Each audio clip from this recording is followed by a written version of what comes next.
Will you be on at 11? I think so, yeah. Okay. Yeah. Joel, did you get my mail for you? I did. Okay. Yeah. I was gonna bring it by yesterday, I was like, I'll see you in the morning. Yeah, yep, I've got it. Thank you. Just think. Good morning.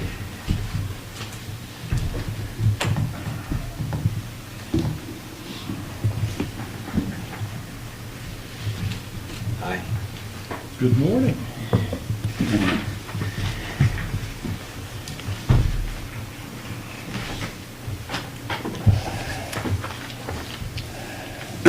Call this meeting to order and note that we do have a quorum. Approval of the treasurer's report. Everybody seen that? I hope. You want me to go through it? Sure. Yeah. So your obligated funds report for March 25th, 2026. This is the Southeast Downtown Fund. The general fund balance overall is $843,216. The balance in the downtown Southeast is $389,152. Less estimated professional fees for the year, 38, so available funds, 351,152. You see your project obligations there. Revolving loan fund payment 1 in 2025 for preserving, that was paid, so that's marked done. And then we've expended what you have approved for the Elam Environmental. And then I added revolving loan fund payment 2 for 2026.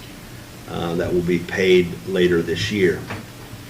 Obligations total remaining $251,314, unobligated $99,800. And then your future obligations are listed below. This document does not reflect any revenue in 2026 because that won't show up until June. Any questions on the obligated funds report?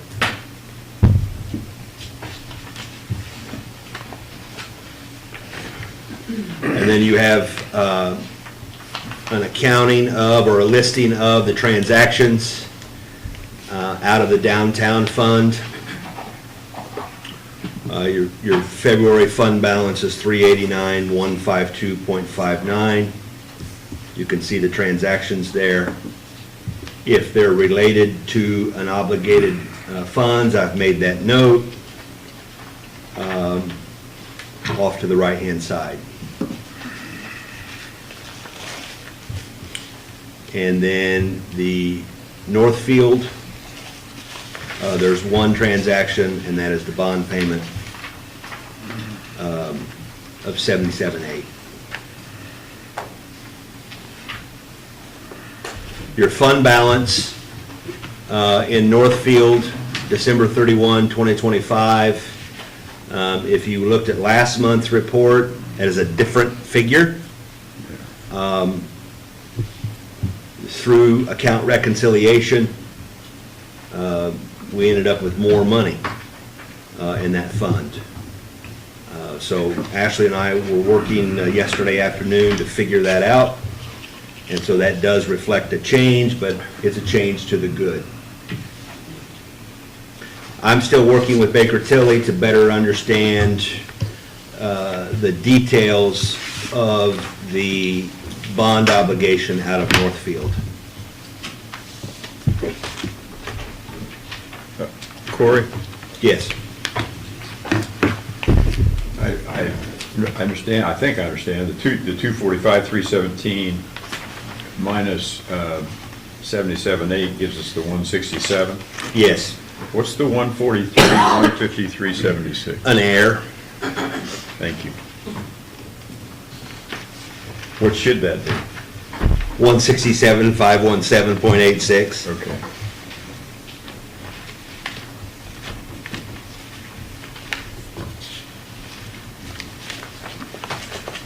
I should just use a formula instead of my fingers.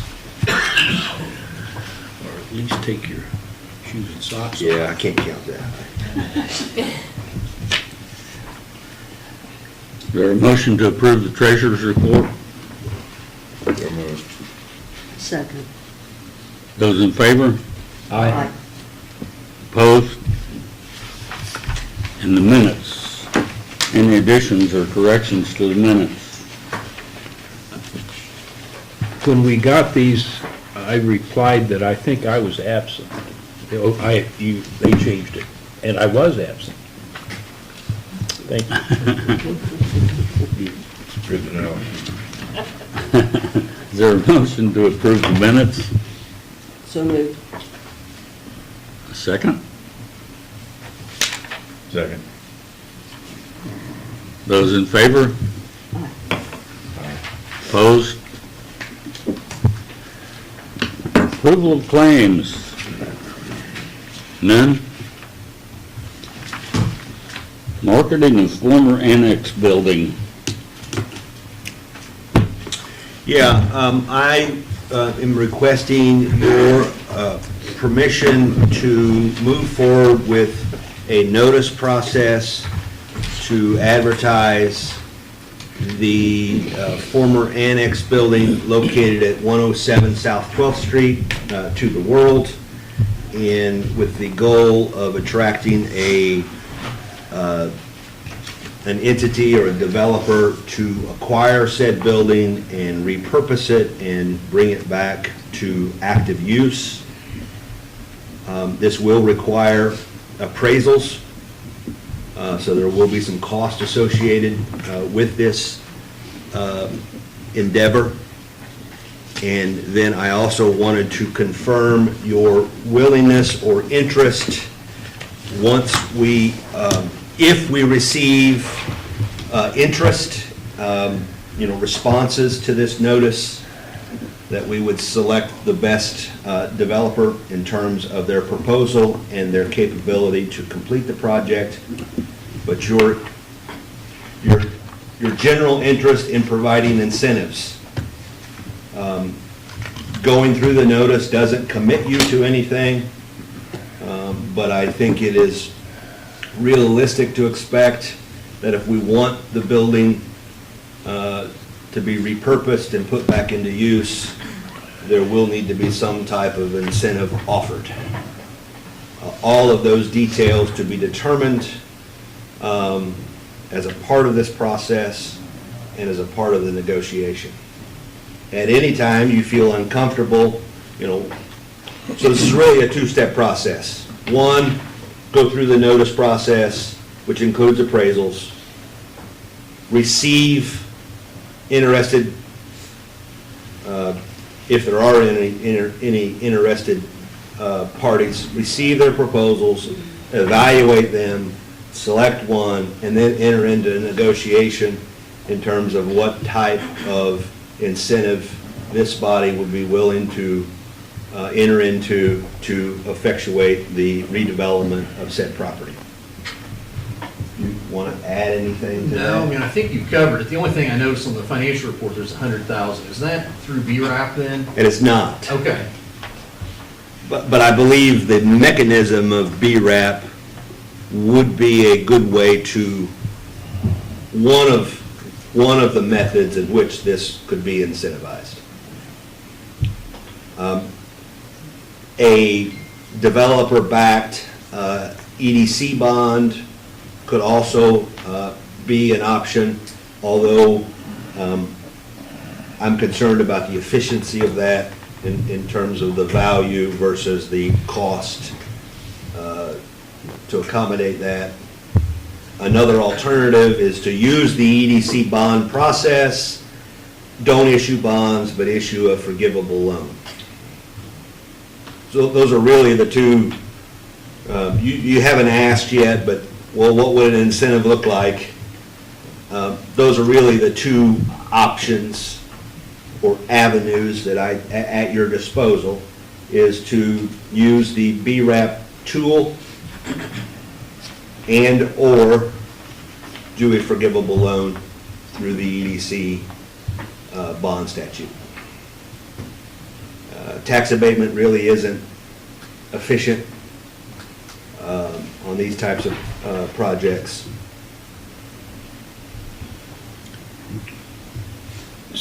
Sometimes or often we have the developer or the purchaser or the end user in mind for, and our notice has certain requirements that usually only that entity can or would be interested in offering.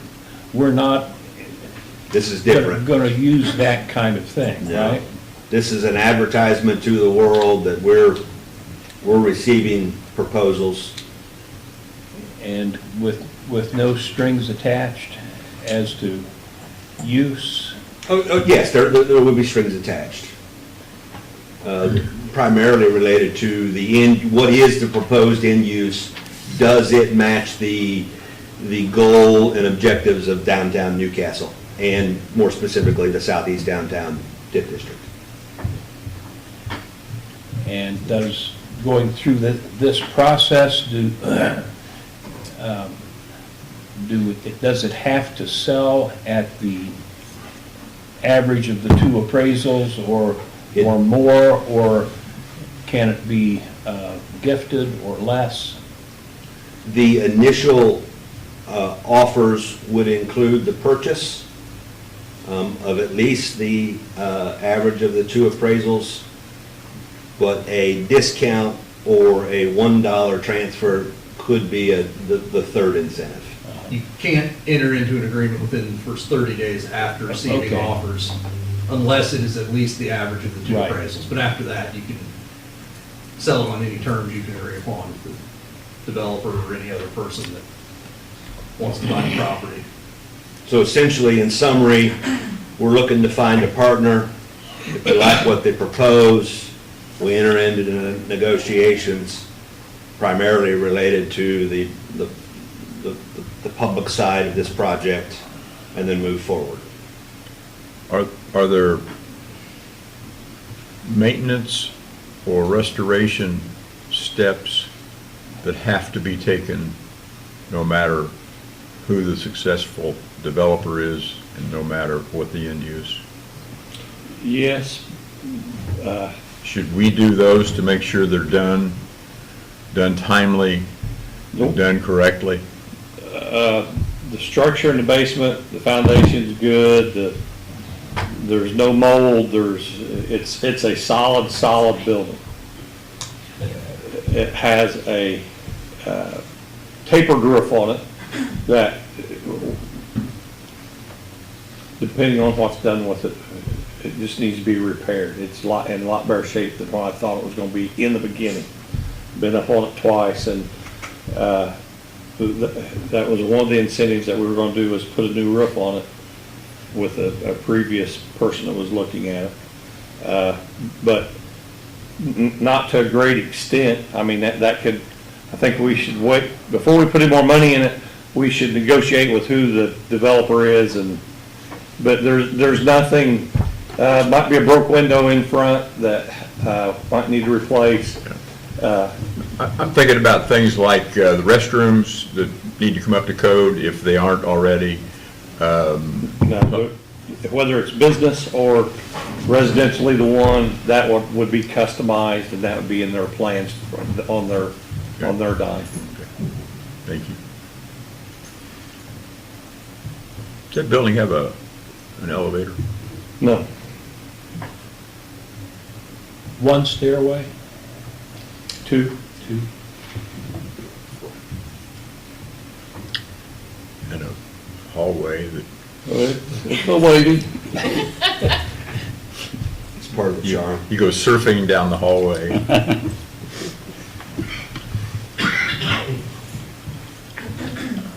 So what are you looking for now? Authority to move forward with the notice process, including the expense of the appraisals, and then that you're, generally interested to enter into negotiations. How much are we gonna spend on appraisals?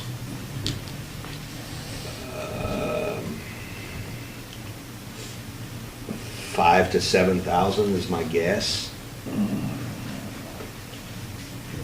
that's to be in compliance with code. If it were up to me, we wouldn't do appraisals because I can tell you how much it's worth, but that wouldn't satisfy code.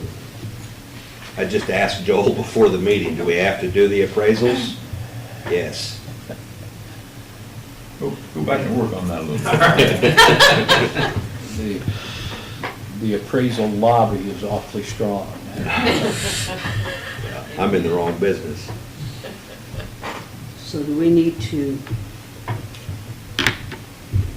them to authorize you to spend up to no more than 7,000 for an appraisal? I would,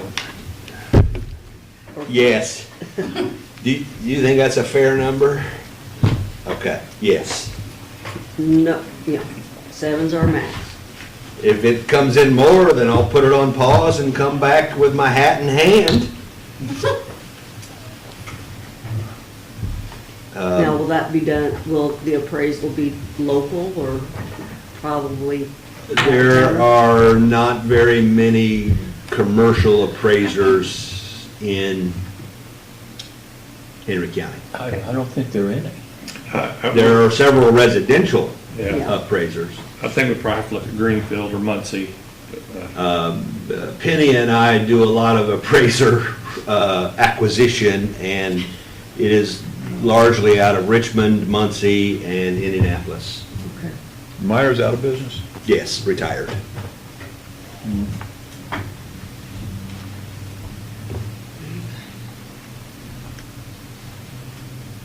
Well, I think we need to move forward with this because this building's been sitting empty too long.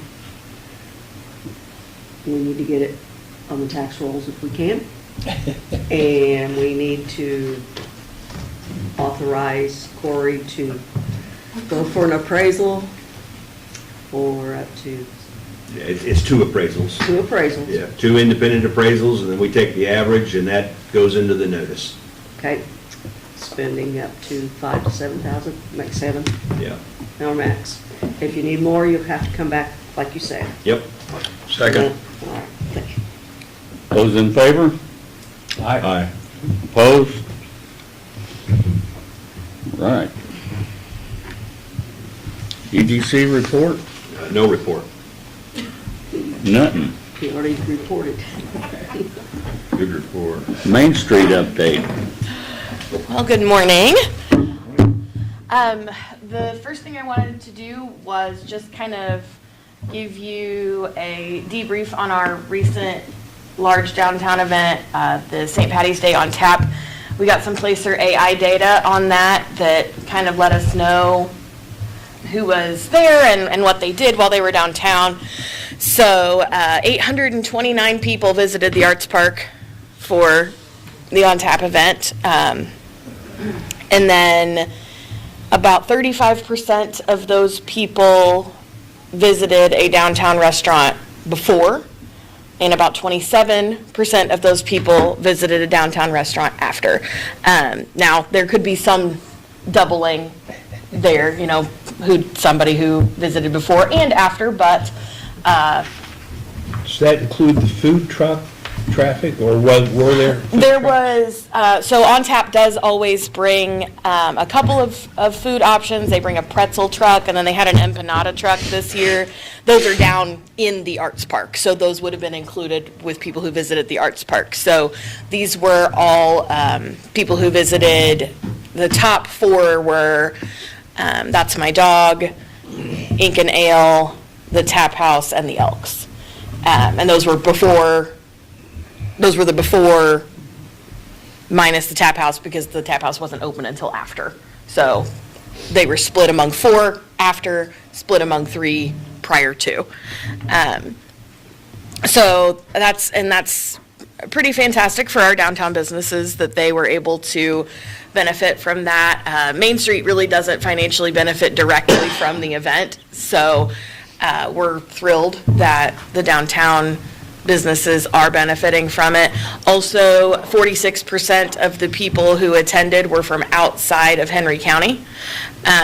So that's almost 400 people that visited from somewhere other than home, so to speak. So we continue to think that that is a great event, and we're grateful to those who sponsor and help make that happen every year. And so the plan will be to continue that for as long as On Tap wants to come and have that event here. We're also looking into maybe having a similar second event during more dependable weather. It was a little chilly this year. Not the worst that we've had. We weren't like earmuffs and gloves, but it was a little chilly. The next thing I wanted to bring to your attention is Newcastle Main Street's annual meeting will be held at 1414 venue on April the 30th. That's a Thursday at 6 p.m. And we will be going through our annual report from 2025 and kind of just diving in a little deeper on what we have done, and then forecasting forward what we plan to do in the next 3 years. We are up for a new strategic plan. The fall of this year, we'll be looking into getting that taken care of. So right now we are focused on being a destination and on increasing our residential living density. And so it's possible those priorities will remain, but they may shift. And so we'll be talking about that at our annual meeting, and there'll be some hors d'oeuvres. We'd love to have you join us. It should only be about an hour. And then the last thing I wanted to bring to your attention is actually a new incentive program. It's called the Small Town Opportunity Initiative, and it was connected with House Bill 1406 that passed in this legislative session. And it has to do with, Corey, you correct me if I'm going off the rails here, but it has to do with the IEDC committing a large amount of money annually to basically small town development opportunities, because we do not have a historic tax credit in the state of Indiana. And this is really close to a historic tax credit. So it's only available to communities of 30,000 or less. And for a project to be eligible, it has to be in a city center, and it has to involve historic preservation, redevelopment of distressed buildings, and a project budget of at least $15 million. If the buildings are owned by a nonprofit, the project is eligible for a 30% tax abatement. That's better than federal tax credits. I believe it can be combined with federal tax credits, which means you're looking at actually about a 50% return on a $15 million project on a historic building. So could municipalities apply for that? No? A downtown trust can. I don't know if the RDC qualifies as a downtown trust or not. A developer will apply for it Okay. on behalf of the project. Yeah. So So that's a marketing tool that we could use. It is. On the annex. Yep. I don't know if the annex qualifies as a $15 million project, but there's the opportunity to possibly bundle buildings if we think we need 2 buildings to get to 15 million. It's just an option, so. It is, let's see if there's anything else I want to make sure I point out about that. It really incentivizes local ownership, which is something that we are always going for. And I believe the amount that has to be allocated by the IEDC is $135 million a year. So, could be a fairly large program going forward. I'm going to continue to monitor it and make sure that we're trying to use that to the best of our abilities. So. Do they just put this program together? Is it just? It just comes out It's new. of the legislative session. New as of Good. March. Is that part of what you were talking about the other day? I don't remember what I was talking about. Ready 1 and Ready 2 and refocusing or Yeah. rebranding or, No, this came from the legislature.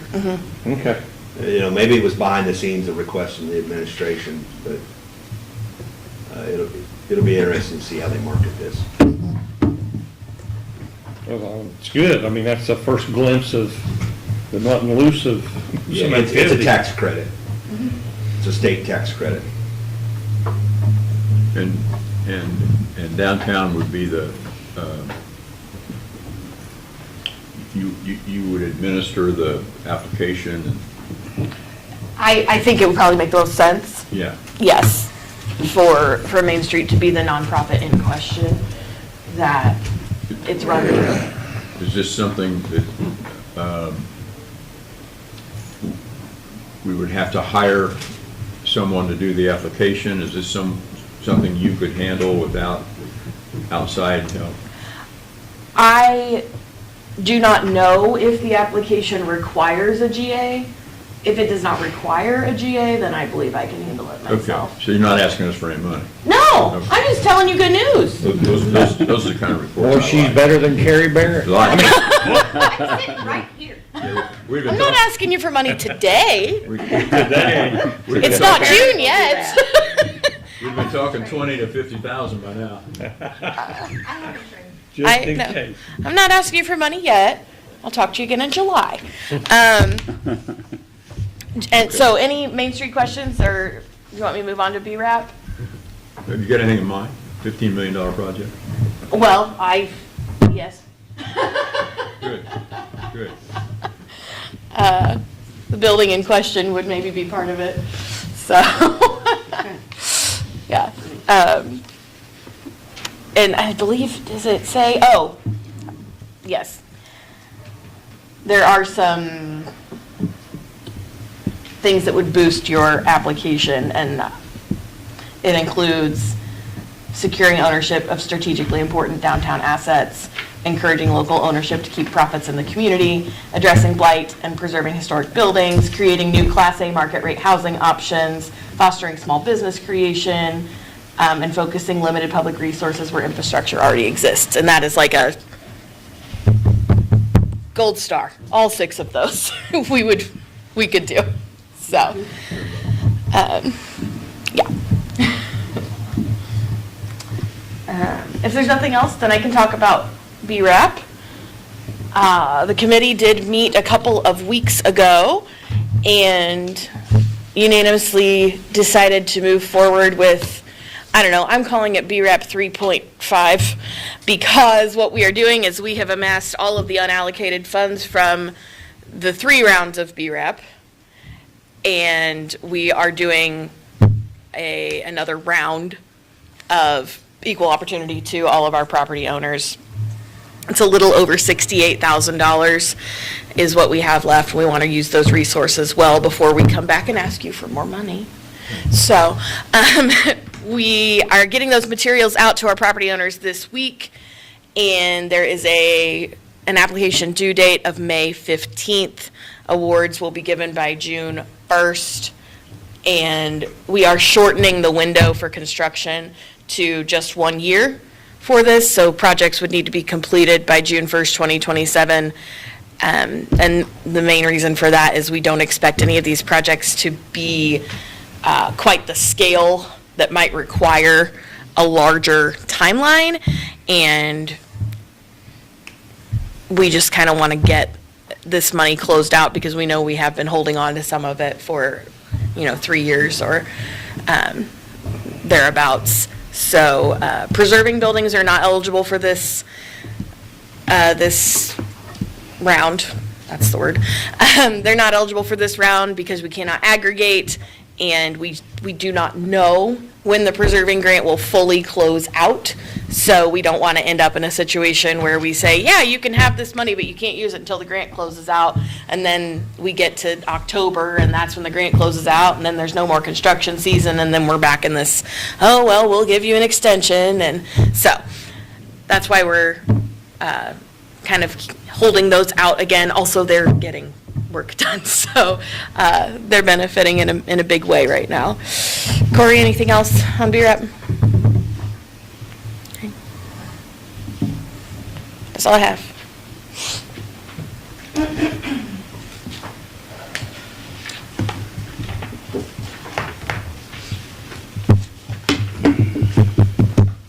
I think the only thing left to do is adjourn. Don't want to hear from Carrie? No, Anything you say, Carrie? she just wants more money.